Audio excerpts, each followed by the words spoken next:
Olá, querido estudante, eu sou o professor Douglas Gomes e venho resolver para você aqui a prova da Unicamp 2019, segunda fase. Se você apoia a nossa iniciativa, deixa o seu like. Se você quiser ver mais vídeos como esse, se inscreve aqui no canal e ativa o sininho das notificações para receber o aviso quando tiver vídeo novo.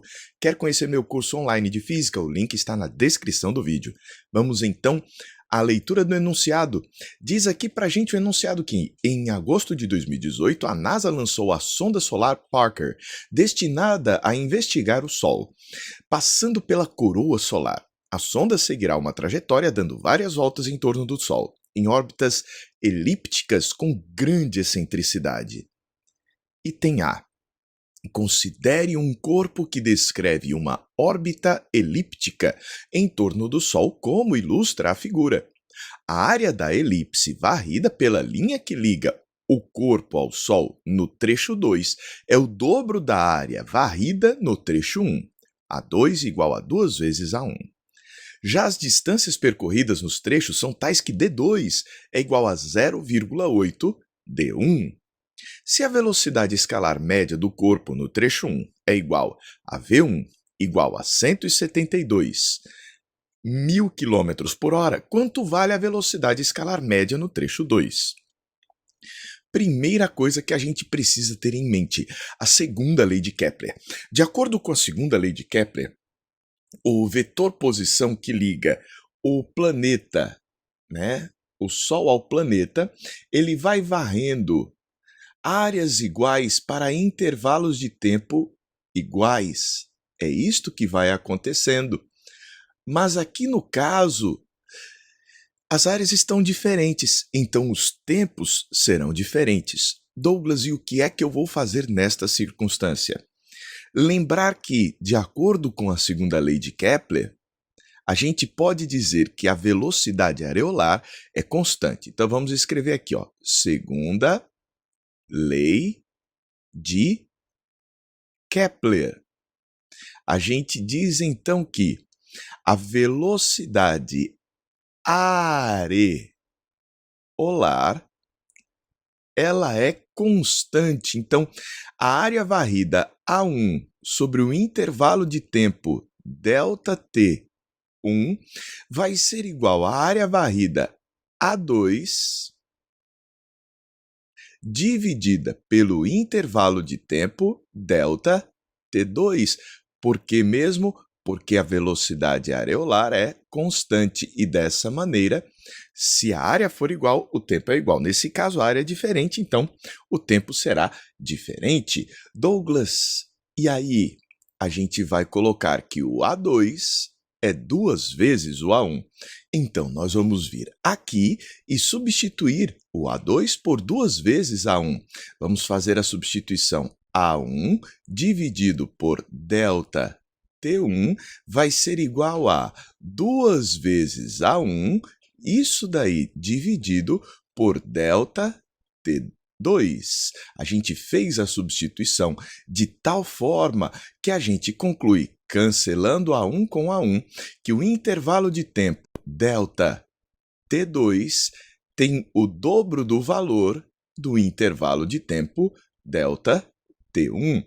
Isso a gente tirou da segunda lei de Kepler. Douglas, mas as distâncias percorridas nos trechos são tais que D2 é igual a 0,8 D1. Como é que eu vou resolver isso daí, então? Para calcular a velocidade, a gente vai atrás agora do estudo da cinemática. Então, aqui, nosso próximo passo é a mera cinemática. De acordo com a cinemática, velocidade média. Então, aqui, velocidade média é igual a distância sobre o intervalo de tempo. Então, eu posso dizer que a distância é o produto da velocidade média pelo intervalo de tempo, não posso? De tal forma que, se D2 é igual a 0,8 D1, então eu posso escrever que V2 vezes ΔT2 é igual a 0,8 vezes V1 vezes ΔT2. T1. Então, Douglas, o que foi que você fez aí? Ó? Eu substituí D2 por V2 vezes delta T2 e substituí o D1 por V1 vezes delta T1. Distância é igual a velocidade vezes tempo. Agora, eu vou fazer as substituições que eu conheço. Por exemplo, eu sei aqui a relação entre o delta T2 e o delta T1. Ó. Veja ali que a gente sabe o valor do delta T2 igual a 2 vezes o delta T1. Vou fazer esta substituição. Além disso, nós conhecemos o valor de V1 e a gente vai colocar aqui. Nosso próximo passo, então, é a matemática do problema.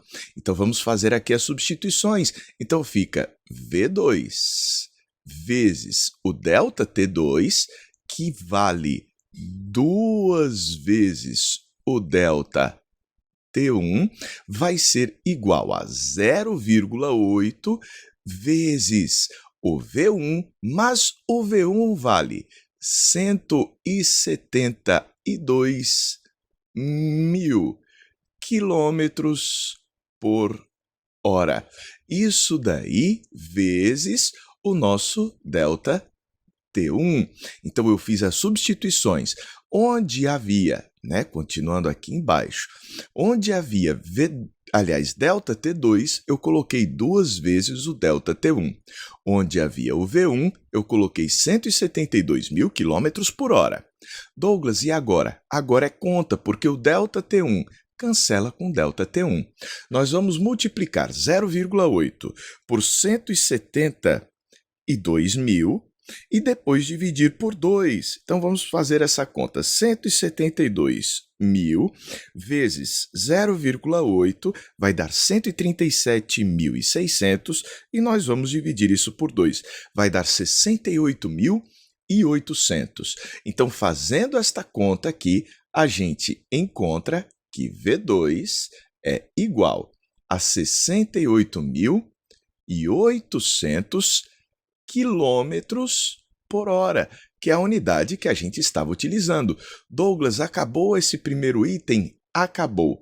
Então, esta daqui é a nossa resposta para o item A. Douglas, o que foi mesmo que a gente fez? Primeiro, a gente aplicou a segunda lei de Kepler, dizendo que a velocidade areolar é constante. A1 sobre delta T1 é igual a A2 sobre delta T2. Constante. Fizemos aqui a substituição porque ele disse que A2 é o dobro de A1 e encontramos que delta T2, então, seria o dobro de delta T1.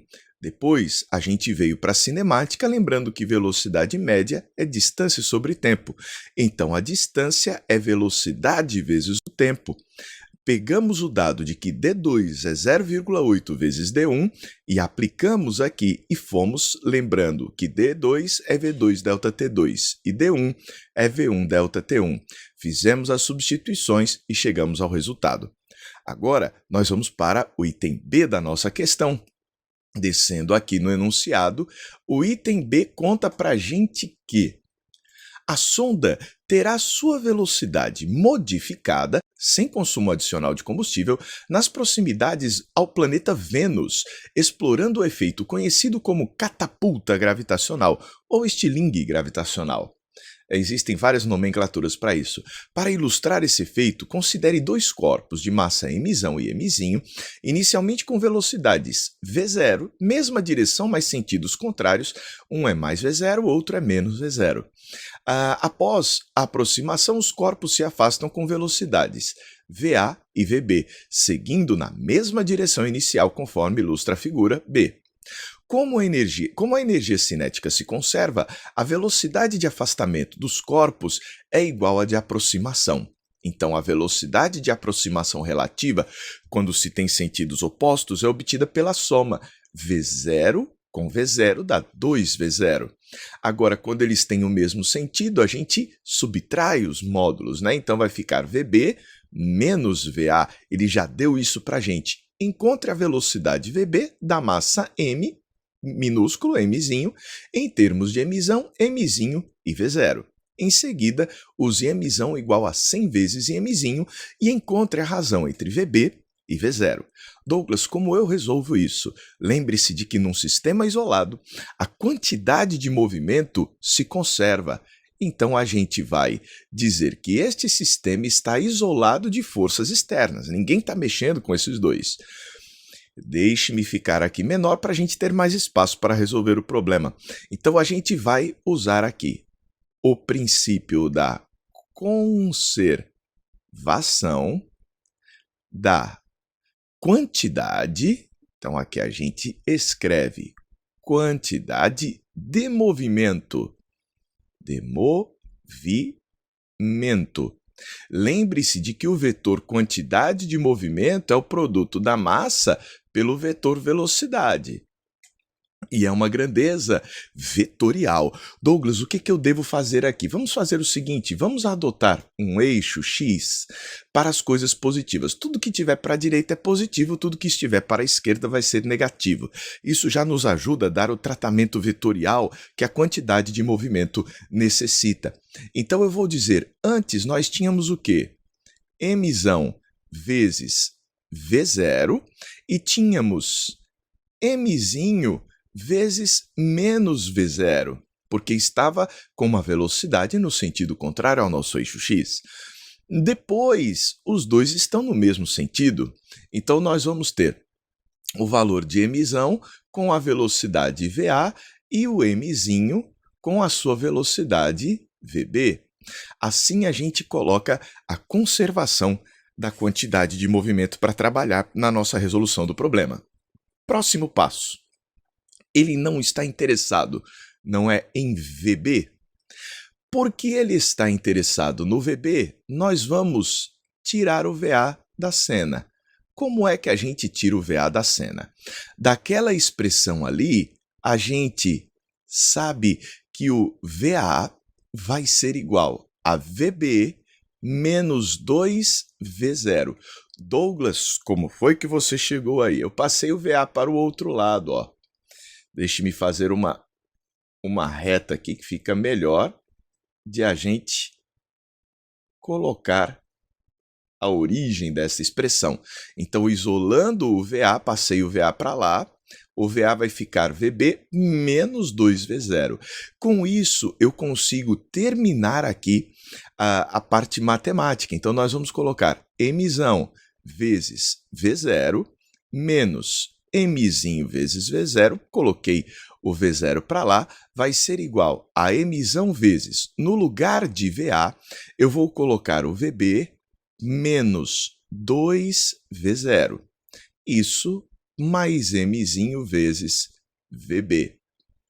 Douglas, e agora? Agora a gente vai usar a distributiva ali. A gente vai colocar que Mzão vezes V0 menos Mzinho vezes V0 vai ser igual a, na distributiva, Mzão vezes VB menos Mzão vezes 2V0, que dá 2Mzão V0. Isso mais M vezes VB. Agora a gente passa esse V0 para lá e MV0 somado com 2MV0 vai dar 3MV0, né? Que aí vem somando, menos Mzinho V0 vai ser igual a Mzão VB mais Mzinho VB. Agora a gente vai colocar em evidência para simplificar a expressão.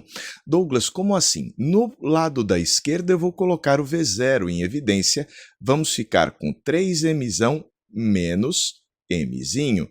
E do outro lado nós vamos colocar o VB em evidência, e o resultado vai ser Mzão mais Mzinho, né? Ó, Mzão mais o Mzinho. Agora a gente vai descer aqui na expressão para poder terminar. A gente vai isolar o VB. Isolando o VB, nós encontramos que VB é igual a V0 vezes 3Mzão menos Mzinho, tudo isso daí dividido por Mzão mais Mzinho. E com isso, a gente fecha aqui uma parte da solução do item B. Por que uma parte? Porque ele queria que a gente expressasse o VB em termos de Mzão Mzinho e de V0. A gente fez isso. Nosso segundo passo agora é substituir o Mzão por 100 Mzinho. Então, a gente vai fazer isso daí, de tal forma que o nosso VB vai ser igual a V0 vezes... E aí a gente coloca aqui 3 vezes o Mzão que vale 100 Mzinho menos o Mzinho. Pronto! E aqui no denominador a gente coloca o Mzão que vale 100 Mzinho mais o Mzinho. E o resultado disso vai ser 300 menos 1, 299. Então, V0 vezes 299 Mzinho sobre... E aqui embaixo ficamos com 100 mais 1, 101 Mzinho. O resultado disso, cancelando os Mzinhos, vai ser que o valor do VB é igual a V0 vezes 299 sobre 101. A gente fez isso, mas ele quer a razão entre o VB e o V0. Eu sei que o VB é igual àquilo, Douglas, como assim? O VB é igual a V0 vezes 299 dividido por 101. Então, o valor de VB dividido por V0 é igual a 299 dividido por 101. Com isso, a gente termina a nossa resolução da questão. Está aqui, ó, exatamente o que foi pedido. Pronto, que é a razão entre VB e V0, 299 dividido por 101. Gostou da nossa resolução? Deixa o seu like. Quer ver mais vídeos como esse? Se inscreve no canal e ativa a notificação para receber o aviso quando tiver vídeo novo. Quer conhecer meu curso online de física feito especialmente para você? O link está na descrição do vídeo. Um forte abraço e até um próximo encontro!